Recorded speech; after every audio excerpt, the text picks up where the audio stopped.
Қайырлы күн достар, сіздермен Назерке.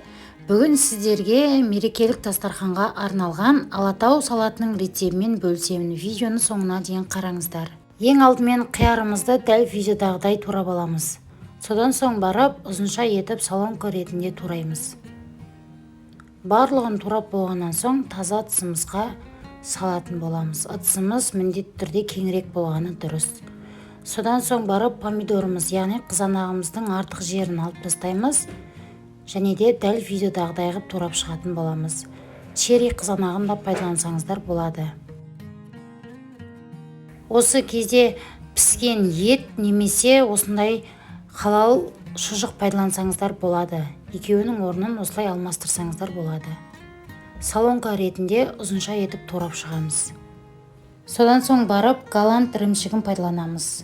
Жарты бөлігін алып, дәл осылай ұзынша етіп видеодағыдай турап аламыз. Консервадағы жүгеріні пайдаланамыз. Толықтай суын төгіп тастап, бірақ пайдаланамыз. Міндетті түрде суы толықтай төгілуі керек.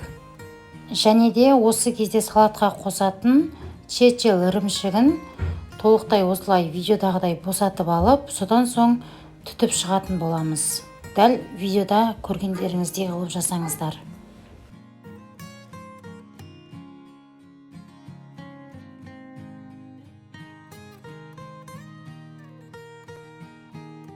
Төрттен бір бөлігін ғана пайдаланамыз. Жартысын салатқа қосамыз, жартысын салаттың бетін әсемдеуге алып қаламыз. Осылай жартысын пышақпен міндетті түрде майда етіп турап шығыңыздар.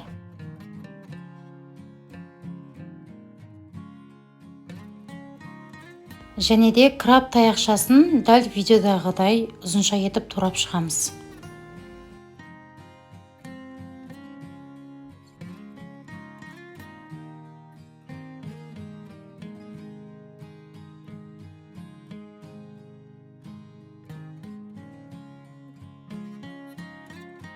Піскен жұмыртқамызды дәл видеодағыдай тураймыз. Міндетті түрде суытып барып тураңыздар.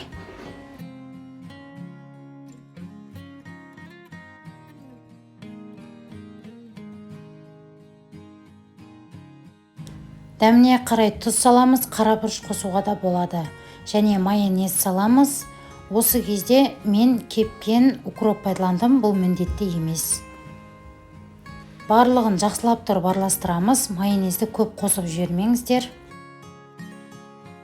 Әсемдік ретінде салат жапырағын астына қойып пайдалансаңыздар болады, ал егер болмаған жағдайда салатқа арналған тарелкамызға толықтай әдемілеп салып шығатын боламыз.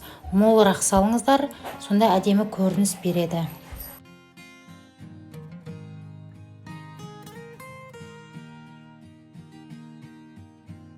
Жаңағы біздің алып қалған чечил ірімшігімізді жинап бетіне қоямыз.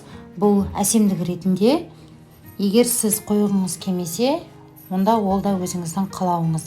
Бірақ осымен салат ерекше әдемі көрініс беріп тұрады.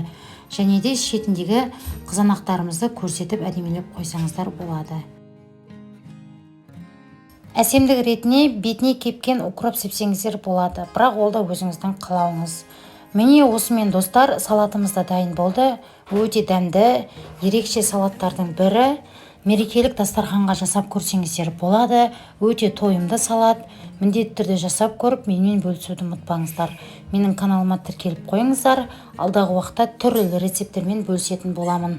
Егер сізге видео ұнаса, каналыма жазылып, видеоның соңына пікір қалдыруды ұмытпаңыз.